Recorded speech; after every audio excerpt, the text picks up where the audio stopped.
through because I don't think they were ready for what they saw yesterday. How about this, Gary? On the other side, with the D coordinator, I'm going to say it again to you, like I say it with Seth. Well, I don't give a shit what anybody tells me. yeah. If you have the talent, you don't. That's the same thing. You surrendered almost 400 yards of total offense. Yep. 181 yards on the ground.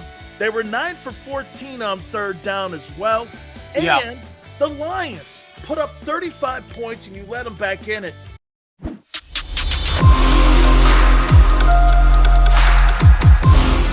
Welcome back. National Football Show. It's your boy Big Stills. Please hit the like button. If you missed Tony Dungy in the first hour, please go back and watch that a little bit later on. We'll have that posted for you there on the JAKIB Sports website there. So please go watch Tony Dungy. But as we do each and every single Monday, we talk to our legendary friend from Philadelphia, Fox 29's very own Garry Cobb, and he joins us here. And Gary, I mean, look, I started the show off by saying this. Listen, folks, if you want to have a conversation on being good, we can. They went into Detroit, got the win. But if you want to talk about being a champion, you're supposed to go into places and make statements. And I thought the game was all over the place. I want to get your thoughts. Let's start with Jalen Hurts and give me your assessment on how you think he played in this ball game. Well, I think with what he was dealt with, I thought he did a good job because, he really reverted to what he knows, which is, he saw a free man coming, he took off. Sees another free man coming, he's taking off.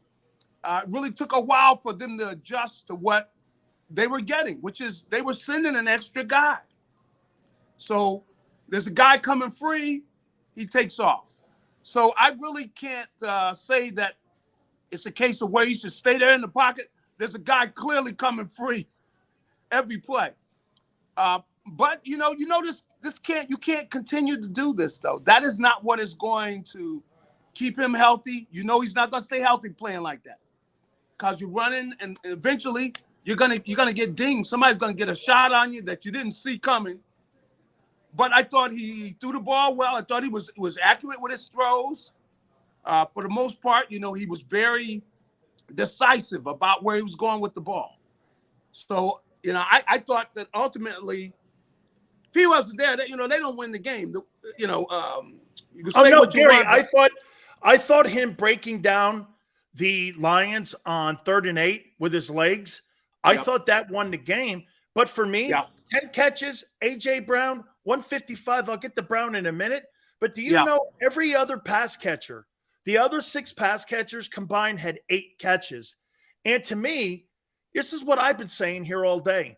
Yeah. I don't see anything with the last 17 games to this game where I go like this. He's gotten any better at reading defenses. I mean, they got a really fine ball player in A.J., man. He looked like T.O. out there. That's right. Devontae Smith has a goose egg? I know. They're going to have to do something about that. And I tell you, all of the talk, with Jalen and AJ, I know they're close friends.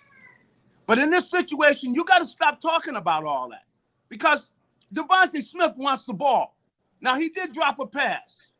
But he's got to be part of the offense. You're going to need him because you can do things to take away one guy. If you really want to take away that one guy, you can commit and say, we're taking this guy out. But the thing is, Devontae Smith is a big-time player. So they do have to work him in the offense. They got to get the ball in his hands. But I can't say really, I think in a situation where they didn't have any idea what the Lions were coming with, I don't think the coaching staff knew what they were coming with. And Jalen did what he knows he could do, which is put that ball down and take off. And he was able to really do things really that ultimately won the game for the Eagles. Now, long term, you got to get better than this. Meaning he's on pace for 289 carries. Yeah, come on, you can't do that. He's not going to be able to make it like that. He's not going to stay healthy. You're not going to keep him healthy by doing that. Now, I know though with what the situation was, which they couldn't make the adjustments. You see, they were having trouble even calling the play, getting the right alignment. You got delay of game and all of that. Gary, was that from a not lack really of him. practice? I think that's coaching too. Is that from a lack of practice in the exhibition season and not playing together? Because Isaac Seumalo, how many times did you see him out of his stance and everybody trying to communicate? Kelsey wasn't in there a lot because he was injured. By the way, I thought they did a nice job running the ball. Miles Sanders was great. But I got to tell you this. I was not impressed with the Eagle O-line pass probe. No, they weren't. I mean, come on. They didn't do a good job. No. They know they didn't do a good job. That was not good. I mean, they got to step it up. And I think this says that the Lions were playing full-scale football. So they were ahead of the Eagles when it came to that area. You know, walkthroughs and everything. Come on. We did 20 walkthroughs, coach. That's not football. Walkthroughs are not football. You know, and then the other thing that we'll get to, talking about the defense, you know, is I didn't think they should have put Gardner Johnson, throw him in there at safety. Kid hasn't played safety in the NFL. You can see he's coming down on the angle. He's got a bad angle, different things he's doing, because you don't have time to think once the play starts. You have to react. You're doing things instinctively. And if you're not sure of what you're doing, you can't just do it right away like that. It takes a while where you get used to this call and that call. Because when the ball snaps, you're not playing with your you're playing with your instincts. You're not really playing with your cognitive matter because you don't have enough time. It's seconds, split seconds, and boom, the play is done. And you don't have time to do that. But I definitely think that they got to go back. They got to talk through, because I don't think they were ready for what they saw yesterday. How about this, Gary? On the other side with the D coordinator, I'm going to say it again to you, like I say it with Seth. Well, I don't give a shit what anybody tells me. Yeah. If you have the talent, you don't. That's the same thing. You surrendered almost 400 yards of total offense. Yeah. 181 yards on the ground. They were 9 for 14 on third down as well. And the Lions put up 35 points and you let them back in it. That's Where was Reddick? That front four also, I'm going to say it again to you, and I don't know what your relationship is with Fletcher. Man, he looks like he's out of gas because he was getting blown. Him and Hargrave were getting blown off the ball. That's right. I tell you, they were not ready to play. They did not come out ready to play. Clearly, the Lions were more prepared to play NFL football. And the Lions they got a good young offensive line. They got a lot of these guys, #1 picks. They have some talent on that offensive line. But the Eagles were not ready to play. They weren't attacking, man. And, you know, and I was talking to somebody about this. Listen, football, they say you play football. Really, you don't play football. You fight football. It's a fight, man. It's an organized fight. But, you know, when somebody comes up to you, like if somebody walked up to you now, Dan, and said, move out of the way. Right away, you going, man, who you talking to? I'm fighting for my place. That's the way it is. Somebody's trying to move you in an area you don't want to move. That's a fight. And you got to show up with your fist balled up inside, ready to fight. That's the way you got to play football. You know, come on, unless you're playing quarterback or you're a wide out. But all the other positions, man, this is a fight. Guys are colliding. You know, any other sports like basketball, baseball, anytime that happens, somebody's thrown out of the game. Somebody gets in a physical altercation like that. But in football, it happens every play. See, and you got to show up with that kind of attitude. And in order to have that attitude, you got to practice. You got to get into some of that. You got to play full out football where you're tackling people and everything. I don't see how you prepare really without doing that. You can't say, well, we went through 3 walkthroughs. Man, look, you can walk through for the rest of your life. You're not prepared for a real game, though. So I think the Eagles, I mean, clearly the Lions were more prepared to play football. And I think that was an advantage that they had. And you could see that they weren't ready for the blitzes. So Jalen really didn't have a choice. At the same time, you know, they've got to have a system where, hey, you see this? Hey, check. You know, like what would Brady have done? Blue, 35, check. Okay, come on in with that. We're gonna slice you guys up with the slants and things. Ultimately, he's got to get to that area. You're not going to be able to just run away from everybody, and that's not going to be the answer. So they've got to continue working to where they can get in, and they see that all of a sudden they make the adjustments, and maybe you go to one series where they do that, but you can't let a team just take you out of your game, and have your quarterback just running that much, because he's not going to stay healthy doing that. You better be prepared this coming Monday night, because I'll tell you what that Vikings team did to the Packers, they put it on them. I mean, and Cousins was 72% completion percentage against that Packer defense, and Justin Jefferson had 188 yards. You put a piss-poor effort against that Vikings team, they'll put a 50 spot on you. You're right. And that is what they're going to look at. I mean, defensively, you got to get after people. You got to get after people. The pass rush, what they said about pass rush, that was horrible. They weren't getting anywhere near Goff. And Goff, really, come on, man, he's not a good quarterback. He can't handle pressure. I know. If you take away his first target, his first option, he falls apart. Yeah. But, they got it going where they're calling stuff. The guy's wide open. He can make those throws. He can play like that. But to let them put up 35 points against him is embarrassing. And it says, they just were not ready. I mean, Jonathan Gannon, he's got to dial up something. I thought they should have had the kid in there maybe more. With what? That I thought five-man when he front was in there, Gary, I thought he did a really good job against the run. But doesn't this come down to this? Again, I mean, how good a shape? I don't really think the entire team was in shape. So why would I expect Jordan Davis to be in shape? And I personally think they need to start getting him more in with more reps, because they look better. Look at how many times, Gary, the Eagles' defensive line lost first down. How many times did that kid Swift get 8-9 yards? He had 140. He had 144 yards rushing. Get this, on 15 carries. On 15, he's averaging 10 yards a carry. And they weren't getting off their blocks. I mean, it just was sloppy defensively. Didn't look like they really had a clue. I mean, they just weren't playing good, hard-nosed football where you fight off a block, you get off, you at least slow him down. He was running through holes where nobody's getting off any blocks. Didn't look like they were reacting quickly to, the fact it's a running play. Guys are just running upfield. It didn't look good, man. Okay, Gary, let's do this then.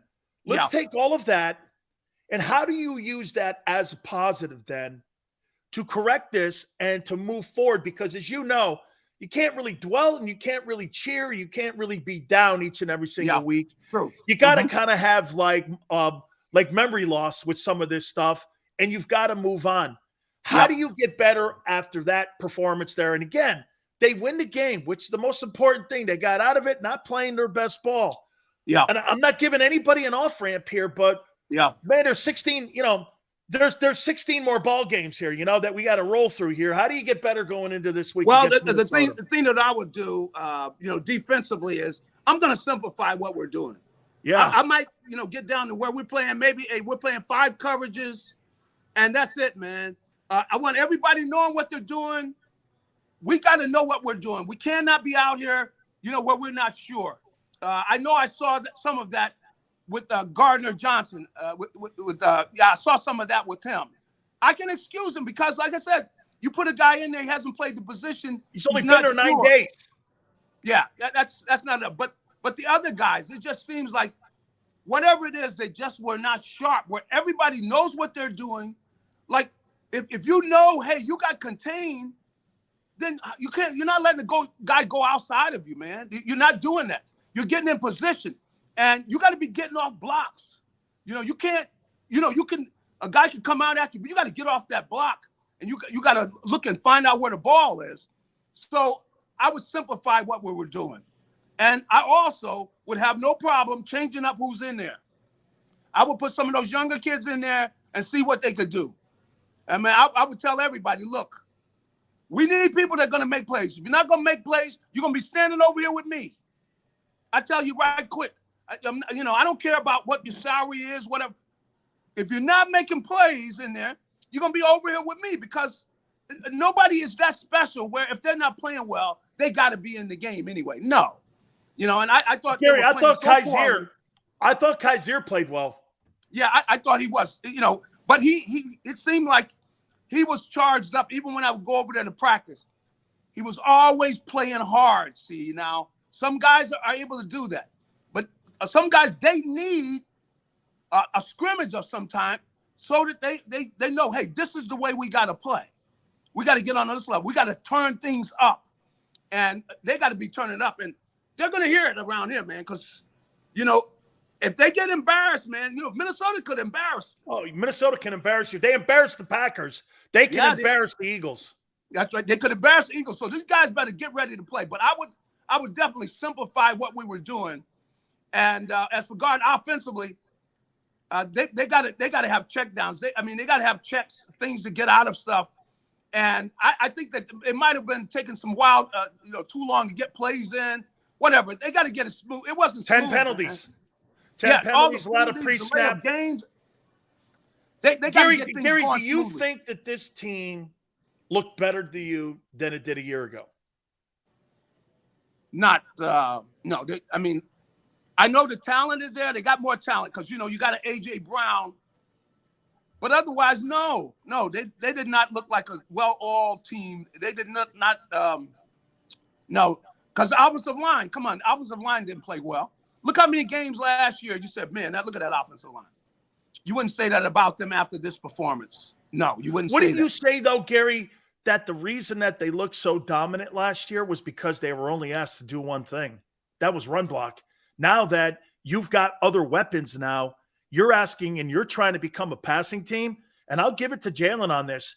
If Jalen Hurts could not move around back there, there would have been 5 sacks back there. And I'll tell you what, I thought he didn't bail him out with his arm. He did bail him out with his legs. Yes, he did. And like I said, I think I misquoted it. He's on pace for 239 carries. Man, your quarterback is carrying it almost 240 times, plus the hits he's going to get throwing the ball. He won't make the year. He won't make the year. I just think that, when I think about the way they played last year and looking at this game, they threw the ball too much. I mean, look how many plays that he ran on. Those were pass plays. Yeah. See, and Nick and those guys, they just come out. They want to throw the ball every play. Look, the strength of this team was this line blocking people and running the ball. They went for 216 yesterday. Yeah, I mean, come on. Look at the game that Miles had. They could have run the ball on these guys. They can't get away from that, totally away from that, because Jalen is still learning. And as long as you run the ball something, see, that limits what other teams can do. See, they can't do as much when they got to worry about the running game. So you can't get that much away from the running game. And they came out, they were going to throw the ball all over the place. That's why he was running on so many of those plays. Those were pass plays. I don't know how many. I'm thinking about how many run plays were called. There weren't many of them. Think about it. The ones to Miles. All the ones where Jalen was running, most of those were pass plays. Yeah. See, and they were going to throw it. And that's one of the things I had, on a show on Fox 29. They asked me about the must. One of the things I stated was I wanted them to lead with the running game. See, because leading with the running game is going to limit what Jalen's going to see. Because the other team, they can't do as much. If you're running the ball, they got to say, hey, we got to stop this run. But the Eagles weren't running the ball. They were going to throw the ball, 100 times. And, Nick, I know they like to throw the ball and everything. That's not the strength of your team, man. Why did they get away? Goddard had 60 yards on 3 catches. Come on, man. And do you know if you kept going to him, A.J. Brown may have had 255 yards. Why did they stop going to the guy? I mean, it seems to me, Garry, that they are limited in spreading that passing offense out. And it's like they want to be a spread offense, but they just can't because he just doesn't have that ability. Well, the thing I think is, they need to get in run formations and then throw the ball out of that. Because that limits what the defense can do, because they got to respect the run threat. And they need to keep that run threat on a defense. They don't need to eliminate that because they're not to the point now where they can just drop back and throw the ball. That's not the strength of their offense. And really, it puts Jalen. Jalen clearly is not ready for that.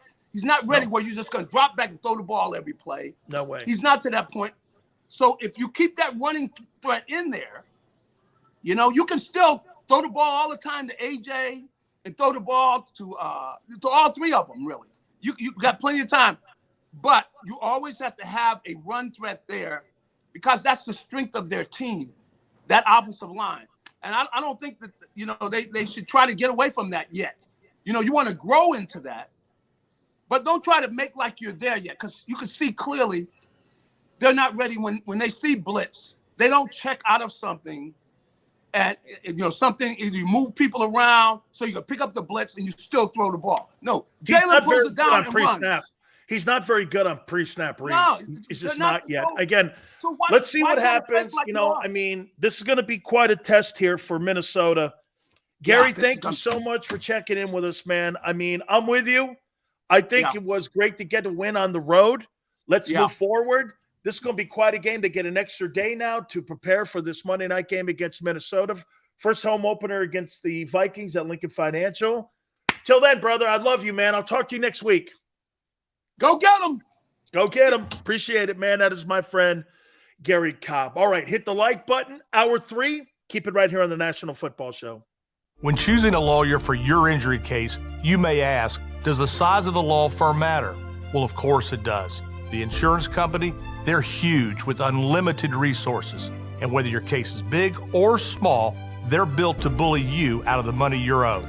But here's the good news. We're big too, the biggest actually. And we're built to fight to make them pay for all that was taken from you. Size is our strength. There's only one Morgan & Morgan, forthepeople.com.